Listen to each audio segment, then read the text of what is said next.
January 29, 1945.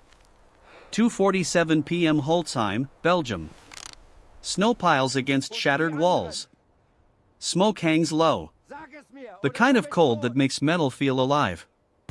First Sergeant Leonard Funk rounds the corner of a farmhouse and stops. 90 German soldiers stare back at him. Some already have rifles. Others are grabbing weapons from a pile on the ground. 4 American GIs are kneeling in the snow with their hands locked behind their heads. They were guards. Now they are prisoners. 20 minutes ago, these Germans were captives. 80 of them taken during the assault on the village. Guarded by 4 men because there was no one else to spare. Now they are free, armed, and forming up to hit Funk's company from the rear. A German officer steps forward and rams an MP-40 into Funk's stomach. Close enough that Funk can smell sweat and cordite. The officer screams orders in German, loud and furious, certain that the American understands the only language that matters right now, fear. Funk doesn't speak German. He looks at the gun. He looks at his captured men. He looks at the wall of enemy faces. And he laughs. Not a nervous chuckle. Real laughter. Unstoppable. The officer's expression twists from confidence to confusion to rage. In less than 60 seconds, 21 Germans will be dead. The rest will throw down their weapons and surrender again. Funk is about to choose the one move no one expects. After Normandy, there was no reset. No moment where the war slowed down and allowed men to become whole again. It simply shifted locations and demanded more. In September 1944, Funk jumped again, this time into the Netherlands during Operation Market Garden. The plan was ambitious. Too ambitious. Airborne units were dropped deep behind enemy lines to seize bridges and hold them until ground forces arrived. What was supposed to be a rapid advance turned into a drawn-out fight against German units that had not been expected to be there at all. Funk's company did its job. They secured objectives, held ground, and absorbed casualties that never appeared in the briefings. During one action, Funk noticed German anti-aircraft guns firing into Allied gliders as they came into land. Reinforcements. Medical supplies. Ammunition. All of it was being shredded before it touched the ground. He didn't wait for orders. With a handful of men, Funk assaulted the gun positions head-on. They were outnumbered.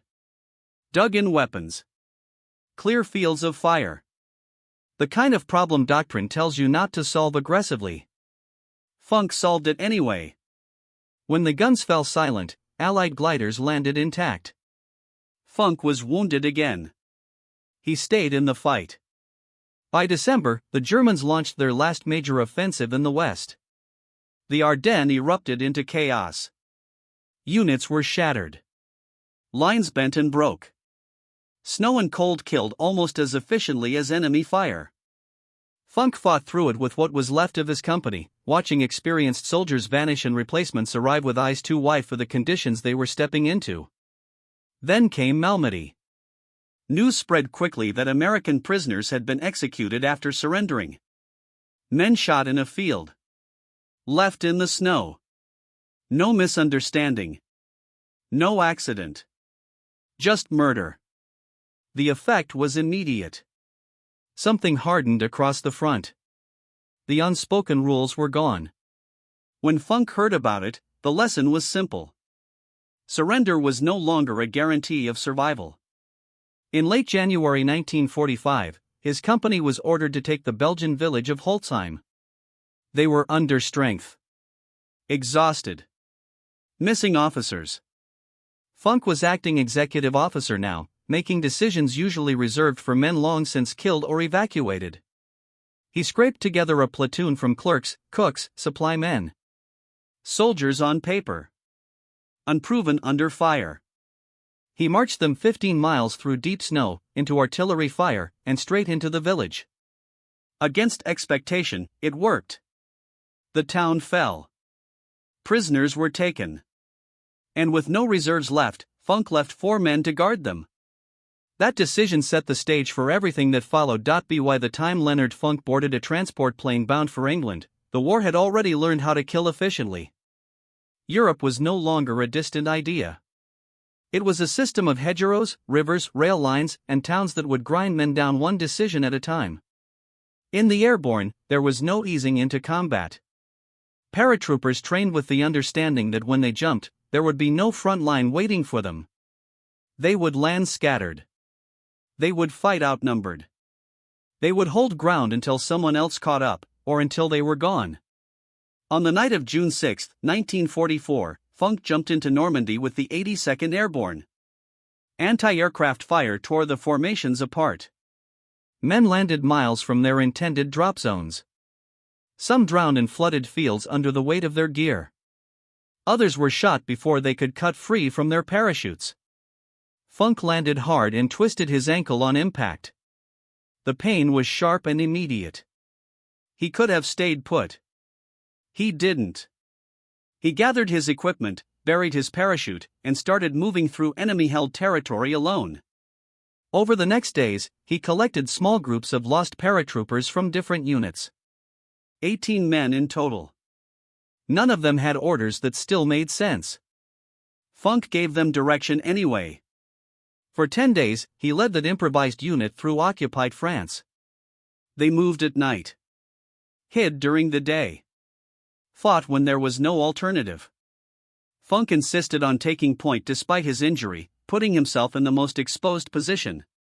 When they finally reached Allied lines, every man was still alive. That experience didn't make Funk famous. It made him trusted. By the time the war pushed into the Netherlands and then into the Ardennes, Funk was no longer just a squad leader. He was the man others looked to when plans collapsed. When officers were killed. When there were not enough soldiers left to do the job the right way. By January 1945, in the frozen forests of Belgium, that reputation had placed him in charge of decisions he never expected to make. Leonard Alfred Funk Jr. was born on August 27, 1916, in Braddock Township, Pennsylvania, a steel town east of Pittsburgh where work was loud, dangerous, and unforgiving. Smokestacks lined the river. Men measured their lives in shifts and injuries. You learned early that panic solved nothing and complaining changed even less. Funk grew up fast. Responsibility came before comfort. By the time he finished high school, he was already taking care of his younger brother, already accustomed to doing what needed to be done without asking whether it was fair. The Great Depression hollowed out any illusions. College was not a path forward. Survival was. When the draft expanded in 1941, Funk was 24. Older than most of the men he would later lead. Short, lean, unremarkable at a glance. Nothing about him suggested heroics. On paper, he looked like someone who would be sent to clerical work and forgotten. Instead, he volunteered for the paratroopers. At the time, airborne forces barely existed. Jumping out of aircraft into enemy territory sounded reckless even to seasoned soldiers. Paratrooper training was designed to strip away hesitation. Weeks of brutal conditioning. Long runs. Endless drills. Then the towers. Then the aircraft. The first time a man stepped out of a C-47, every instinct screamed to hold on. Funk stepped anyway. He earned his jump wings and was assigned to Company C, 1st Battalion, 508th Parachute Infantry Regiment of the 82nd Airborne Division. Among paratroopers, reputation mattered more than rank. Funk didn't talk much. He didn't posture. He paid attention. When things went wrong, and they often did, he stayed steady. That steadiness is what mattered later. Not strength. Not size. The habit of choosing action when uncertainty closed in. At Holtzheim, the math was clear. 90 against 1. A gun already pressed into flesh.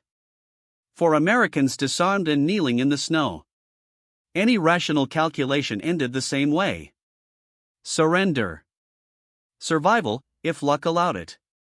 Leonard Funk rejected the math. Not because he believed he was stronger. Not because he thought he was faster.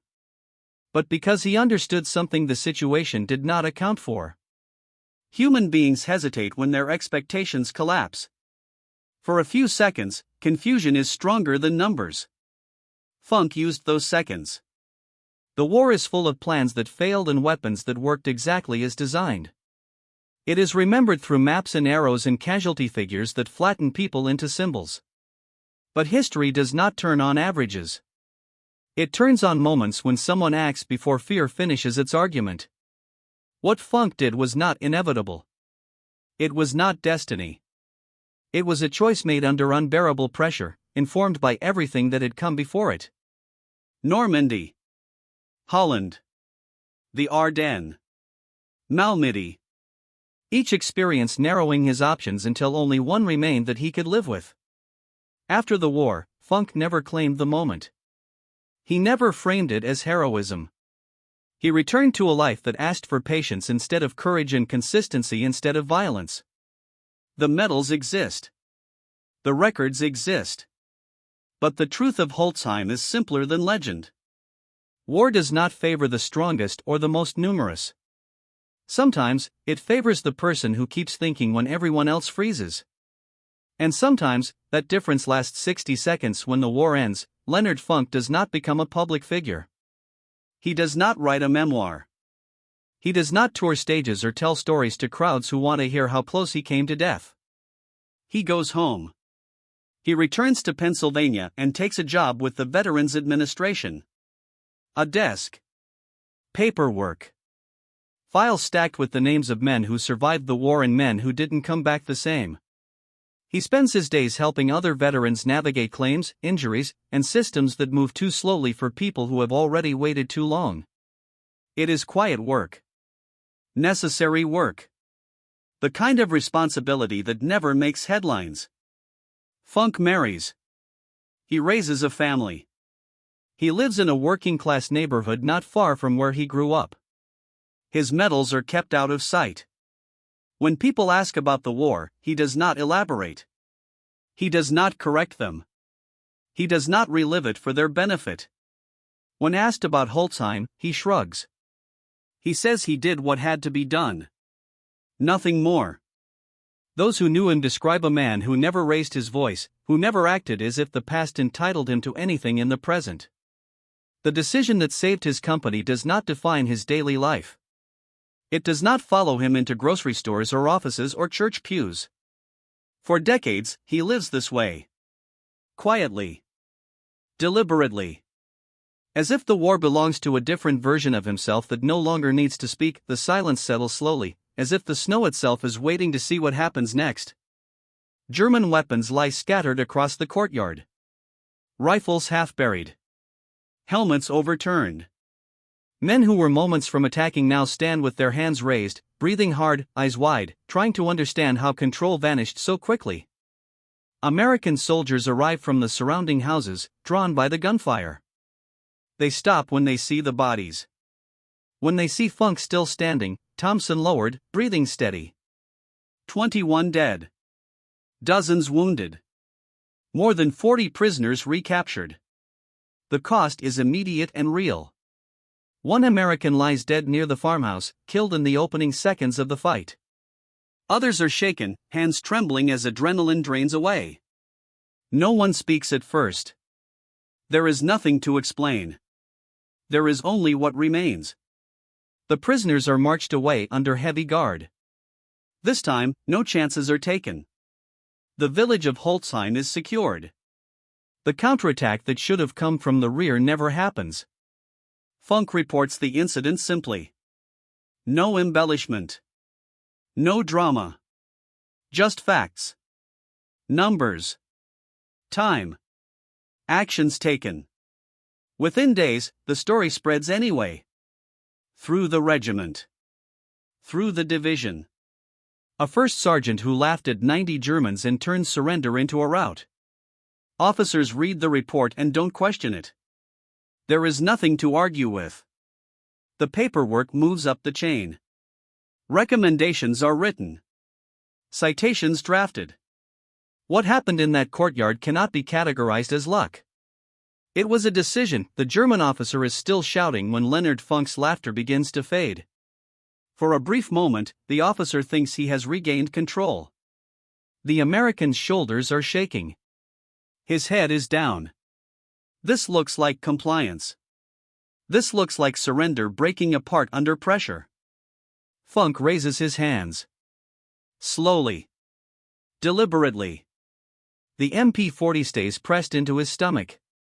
The officer doesn't pull the trigger. He wants a prisoner. He wants obedience. Funk's right hand reaches for the sling of his Thompson submachine gun. The officer watches closely. This is fine. The American is giving it up. The gun clears Funk's shoulder. In one motion, everything changes. Funk swings the Thompson forward and fires. At point-blank range, the first burst tears into the officer's chest. He is dead before his body hits the snow. Funk keeps firing. He pivots. Short bursts. Controlled.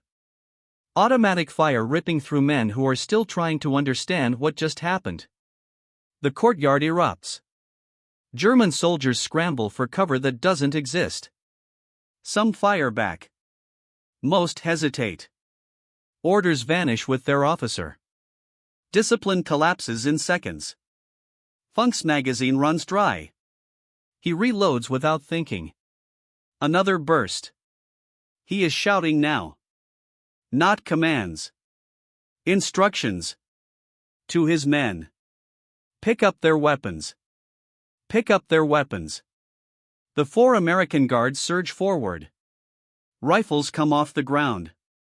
The balance shifts. What was a firing squad becomes a crossfire. 60 seconds. That's all it takes. 21 Germans lie dead in the snow. More are wounded. The rest drop their weapons and raise their hands. Again. The courtyard goes quiet except for breathing. Smoke drifts from the Thompson's barrel. Funk stands where surrender should have ended him. The impossible has already happened.